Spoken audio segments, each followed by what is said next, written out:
take a look at this. Hey, Kmart, I think SGA borrowed your jacket. That's my coat for football season, guys. Is that SGA or Frank White? What's going on? Here we go. Now, critical moment early in this game, Jay Will. SGA has 2 early fouls, and then should that have been the third? And just look at Mike Brown just losing his absolute mind. That should have been a charge. That should have been SGA's 3rd foul to get him out of the game in the 2nd quarter. No question, this was a big talking point. He stays in the game, and then Chet Holmgren heats up. Oh, yeah, just what you would expect. Chet Holmgren hitting 6 3-pointers in the game. He had 22 points in the first half, 28 in total. OKC by 10 at halftime. But 3rd quarter, Knicks fighting back. Down to 3. Jalen Brunson falling away to tie the game. Yeah, pretty much falling in the lap of Fat Joe out there. What a big-time shot. Back. Look at that. Take a look at him falling in. He had 16 on the night. We're tied at 75. Final 10 seconds of the third. Tied at 77. Knicks want the lead going to the 4th. Mikal Bridges, 3-ball, corner pocket, and he's got it. That was huge, and the building erupted because the Knicks scored 40 in the first half. They had 40 in that quarter. 6 Knicks in double figures last night. 4th quarter, what a game. Playoff atmosphere. Williams for 3. Thunder up 3. 6 minutes left. Knicks down by 5. Big moment here. OG Anunoby taking it to the hole. Allen, looks like we've got an and one, but wait, we've got a challenge. Yeah, this is one of the 2 smart challenges Mark Dagnall had late in this game. That's one of them. They overturn it, so what could have been a 3-point play to cut it to 2 ended up taking points off the board. Meanwhile, Anunoby was mad, and he tried to get it on the rim. Right. That cuts the deficit to 3. 2 minutes left in the game. Thunder up for SGA. Yeah, smooth, man. He had 26. So here's your ball game now. Under a minute left. Knicks down by 5. They need a bucket and then some defense. Brunson's got the bucket. They're down by 3. 6 seconds left after a stop. Final chance for the Knicks. What's the play that you want? What's the shot that you want? You want Jalen Brunson, Captain Clutch, and it's close. And you want offensive rebound, and Anunoby, it's good if it goes. But it's just short.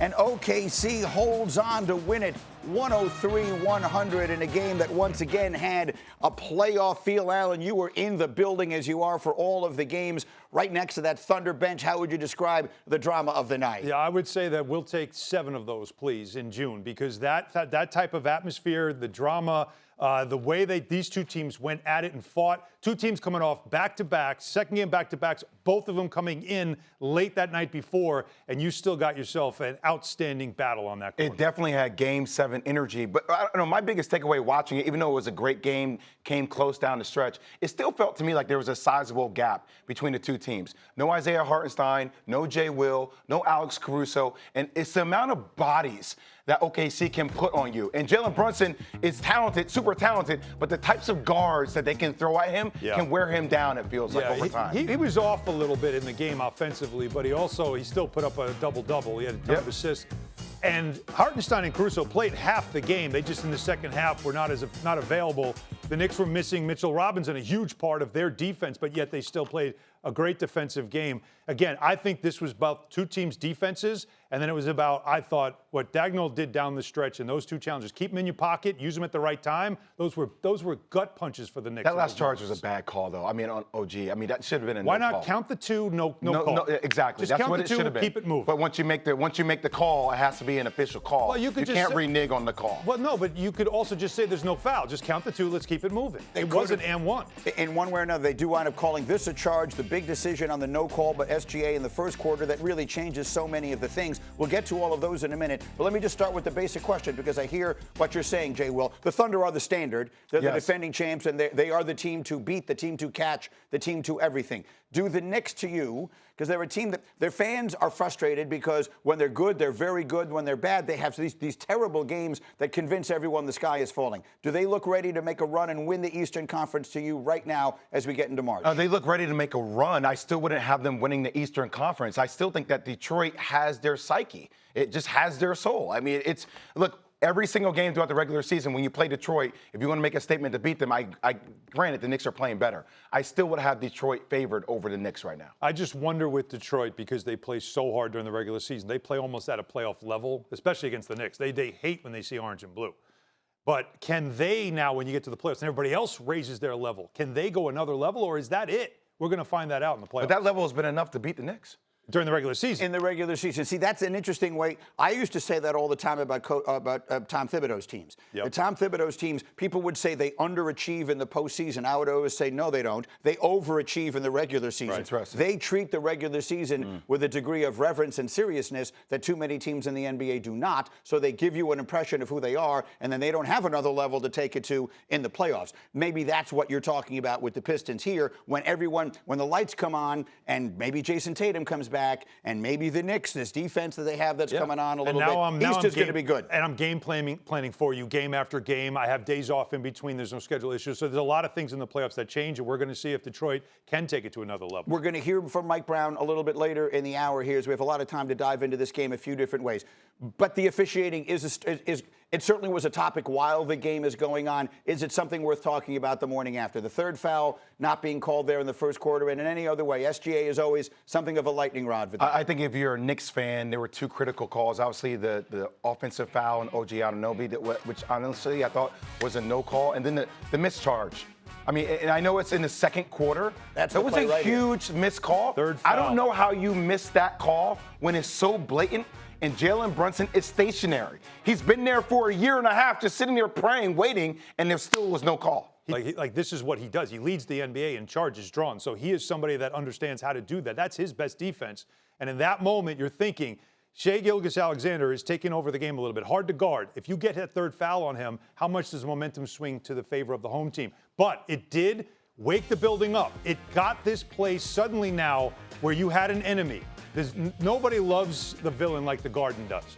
And that's what the Thunder became after that moment. That's what SGA became in that moment.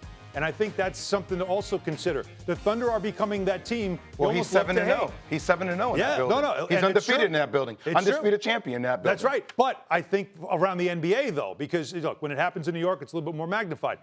They are becoming that team you love to hate. They really are. There's nothing better for the NBA than that. OKC, the villains? Did you miss Dort versus Jokic? I hear that, but I don't know if they're villains, though. I don't know if they have the same vitriol as other teams. It's what they do and how they do it, and an arrogance the way they play. And I also think the league needs this. I think it's great. Because they are great. They're great at everything. They're better than you at everything. That's it. That's the two things. There's two things you can say about OKC. They're better than you, and they know it. Yep. That's why a lot of people sometimes may not like it. They're going to have to learn to live with it. Two of the NBA's best going at it. Holmgren fires away the three, and it's good. And that gives the Thunder their largest lead here in the first half, up by 11. Brunson, three-pointer, gets it to go, and the game is tied. Knicks who come back from 15 down. SGA knocks down the clutch three. Late game, you got to just figure it out, and whatever it looks like. Get it into Brunson. Brunson, three-pointer, won't go. Two good chances to tie the game. And the Thunder hold on and win here at the Garden. As we said earlier, had a playoff, almost a finals kind of atmosphere at the Garden last night. SGA, no surprise, another great game, 26 points, a lot of noise surrounding him and fouls. Here are the numbers. This season, SGA has drawn 322 fouls, third most in the league. In the last 4 years, no guard has drawn more fouls than him. So those are the numbers. Now here's the noise from the Knicks coach, Mike Brown. SGA he's a tough cover.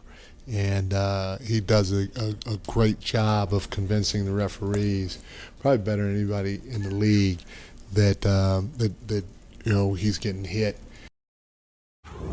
A tough cover is a sort of an easy way to put it there. Jay Will's going to show us a little tape of what we're looking at in SGA right now. Well, he's the toughest cover in the league because he leads the league in free throws made. But this segment is called What the Hell? Alan, get in here, Alan. Come do this segment with me, Alan. React. All right, so here's the first play. I'm going to walk it through you slowly. Ball's going to be reversed over. As the ball gets reversed over, pause, you're going to see Jalen Brunson. He recognizes this. He's coming up to this gap.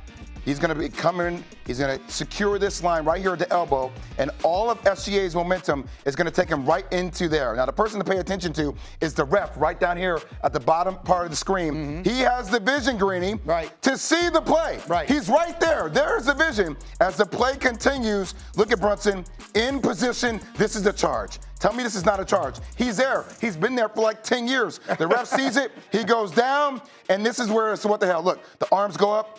What the hell? Right. What the hell? What the hell? What the hell? Everybody's saying, what the hell's going on? How do you not see that this is a charge? Everybody in the building, everybody in the Knicks team recognizes it, but the ref doesn't recognize it. No call, easy bucket, going down the opposite way. Now, this next line is going to really break Knicks fans. Now, I have to tell you guys, does this look like the feet of somebody who's athletic? Does this look like the feet of somebody who's down in a stance that's ready to send SGA towards the sideline? His feet should be parallel. SGA is going to come into this gap here. He's going to snake it. And as the play develops, watch. This is what you don't do.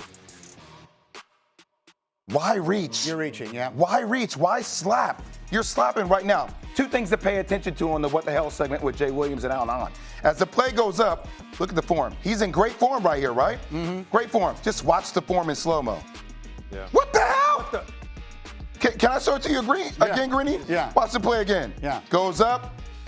Great form right there. Takes the foul. Natural basketball shooting form, and then What is that? I don't know what that is.